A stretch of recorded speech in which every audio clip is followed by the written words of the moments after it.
జూబ్లీహిల్స్ నియోజకవర్గం ఉప ఎన్నిక నేపథ్యంలో కేంద్ర ఎన్నికల సంఘాన్ని కలిశారు బీఆర్ఎస్ ఎంపీలు కేఆర్ సురేష్ రెడ్డి, దామోదర్రావు. ముఖ్యమంత్రి రేవంత్ రెడ్డి మంత్రులు కోడ్ ఉల్లంఘనకు పాల్పడుతున్నారని కేంద్ర ఎన్నికల సంఘానికి ఫిర్యాదు చేశారు. పోలింగ్ రోజున కాంగ్రెస్ పార్టీ అభ్యర్థి నవీన్ యాదవ్ ఓట్ల రిగ్గింగ్, దొంగ ఓట్లకు పాల్పడే అవకాశం ఉందని ఫిర్యాదులో పేర్కొన్నారు. అధికార పార్టీకి అనుకూలంగా పోలీసులు వ్యవహరిస్తున్న నేపథ్యంలో కేంద్ర బలగాల ఆధ్వర్యంలో ఎన్నికల నిర్వహణ ఉండాలని కోరారు.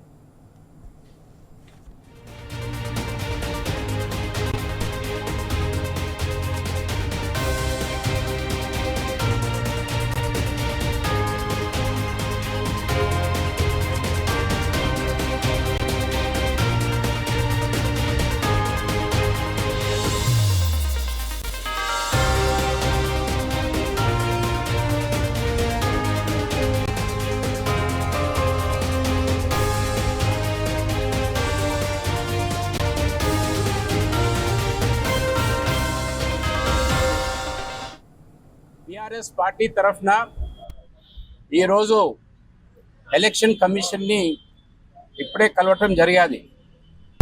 మన రాష్ట్రంలో జూబ్లీ హిల్స్ బై ఎలక్షన్ విషయంలో రాష్ట్ర ప్రభుత్వం, ప్రత్యేకంగా ముఖ్యమంత్రి గారు ఆ నియోజకవర్గం ఎట్టి పరిస్థితుల్లో ఓడిపోతున్నామనే భయంతో మరి అక్కడ అధికార దుర్వినియోగానికి పాల్పడుతున్న విషయాన్ని చాలా స్పష్టంగా గత వారం రోజుల నుంచి ప్రభుత్వం తరఫున జరుగుతున్న ఒక చర్య, ప్రతి ఒక్క చర్య మరి దీనికి ఒక ఉదాహరణ. అక్కడ అధికార యంత్రాంగాన్ని పూర్తిగా మిస్యూజ్ చేస్తున్నారు. కాబట్టి ఓటర్స్కి విశ్వాసం కల్పించి భయం లేకుండా వారు వెళ్ళి వారి ఓటు వేసే కార్యక్రమం జరగాలంటే మరి కేంద్ర బలగాలను కంపల్సరిగా అక్కడ జూబ్లీ హిల్స్ బై ఎలక్షన్లో మరి మీరు పంపించాలి. మరి ఆ పంపించడానికి కారణాలు మరి గత వారం 10 రోజుల నుంచి అక్కడ జరుగుతున్న పరిణామాలనే విషయాన్ని కూడా చెప్పడం జరిగింది.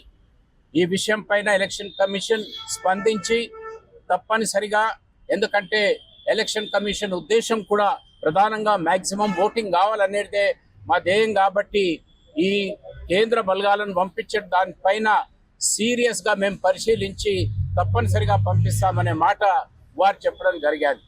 అక్కడ మహిళా ఆఫీసర్స్ని కూడా తప్పనిసరిగా పంపిస్తామనే ఒక అష్యూరెన్స్ మరి బీఆర్ఎస్ డెలిగేషన్కి ఇవ్వటం జరిగింది. ఓటింగ్ సమయంలో కూడా అక్కడ ఎటువంటి మిస్యూజ్ కాకుండా, ఎటువంటి దుర్వినియోగం జరగకుండా మీరు స్వయంగా వెబ్ కెమెరాస్ ద్వారా లైవ్గా మీరు మానిటర్ చేయాలనే రిక్వెస్ట్ పెడితే దానిపై కూడా స్పందించి తప్పనిసరిగా ప్రతి బూత్లో కెమెరాస్ ఉంటాయి, లైవ్గా మానిటరింగ్ అవుతుంది.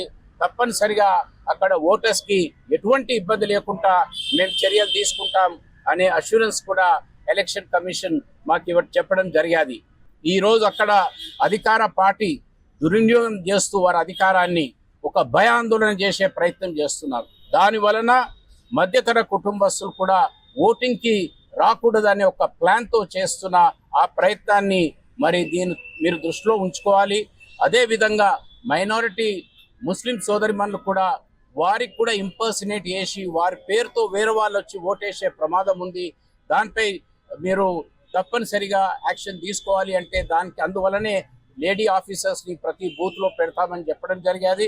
తప్పనిసరిగా రేపు ఎంటైర్ కాన్స్టిట్యుయెన్సీలో ఓటర్స్ భయం లేకుండా, ఇబ్బంది పడకుండా ఓట్ చేయడానికి మా రిప్రజెంటేషన్ పై స్పందించిన ఎలక్షన్ కమిషన్ వారికి మేము ప్రత్యేకంగా బీఆర్ఎస్ పార్టీ తరఫున వారికి కృతజ్ఞతలు, ధన్యవాదాలు తెలియడం జరుగుతుంది.